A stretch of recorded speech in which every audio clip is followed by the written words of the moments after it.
तो अगर हम बात करें जैसे राहु और जुपिटर जिनका प्लेनेटरी पोजीशन होती है किसी भाव में, गुरु चंडाल योग बोलते हैं इसको। जी। कैसे होते हैं ये लोग? देखो, राहु और गुरु के चंडाल होने की जो विशेषता थी वो इसलिए कहा गया कि बृहस्पति ज्ञान का, विवेक का, समझदारी का, संस्कारों का कारक है और राहु बिल्कुल इसके अपोजिट है।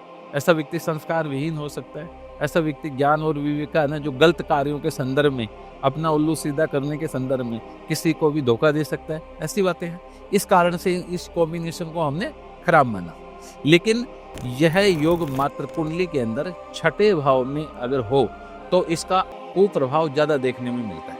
ऐसा व्यक्ति क्या होगा कि जिनके साथ में भी रहता है उनके साथ में जो एक ईमानदारी होती है, किसी के साथ भी हम काम करते हैं तो एक ट्रस्ट होता है, हाँ, ईमानदार। हाँ, तो उसमें कहीं न कहीं विश्वासघात करने की संभावना बन जाती है। यानी कि अपना उल्लू सीधा करने के लिए, अपना काम निकालने के लिए व्यक्ति कहीं भी गिर सकता है।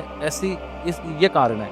दूसरा, जिस थाली में खाता है उसी में छेद कर देता है, ऐसी कहावत है हमारे यहाँ। तो ऐसी जो चीजें हैं इसके साथ होने की संभावना है। लेकिन यही राहु अगर बृहस्पति के साथ अगर मान लो कि धनु लगन की कुंडली है तो चतुर्थ भाव में हो, दसम भाव में हो तो राजयोग कारक होगा, कोई भी अशुभ फल प्राप्त नहीं होगा। सिंह लगन की कुंडली में तो अगर ये अष्टम भाव में भी राहु और गुरु हो तो देखो, सिंह लगन की कुंडली में पांचवें भाव का स्वामी भी बृहस्पति बना, अष्टम भाव का स्वामी भी बृहस्पति बना, सौ राशि में राहु के साथ है 9 और 12। हाँ, तो कह सकते हैं कि लोग प्रेडिक्शन क्या देंगे कि पंचम भाव का स्वामी और पंचम का कारक बृहस्पति बना तो इसको संतान नहीं होनी चाहिए। लेकिन इन लोगों को भी संतान होती है, क्योंकि एक शास्त्र हमारे यहाँ पर ज्योतिष शास्त्र की बहुत सारी जो हैं ब्रांचेज हैं, उसमें से ज्योतिष शास्त्र के जो आचार्य हैं वो भी बहुत सारे हैं। उनमें से होरा शतक नाम का हमारे यहाँ ग्रंथ है, उसमें रुद्र भट्ट जी एक बड़ी सुंदर बात कहते हैं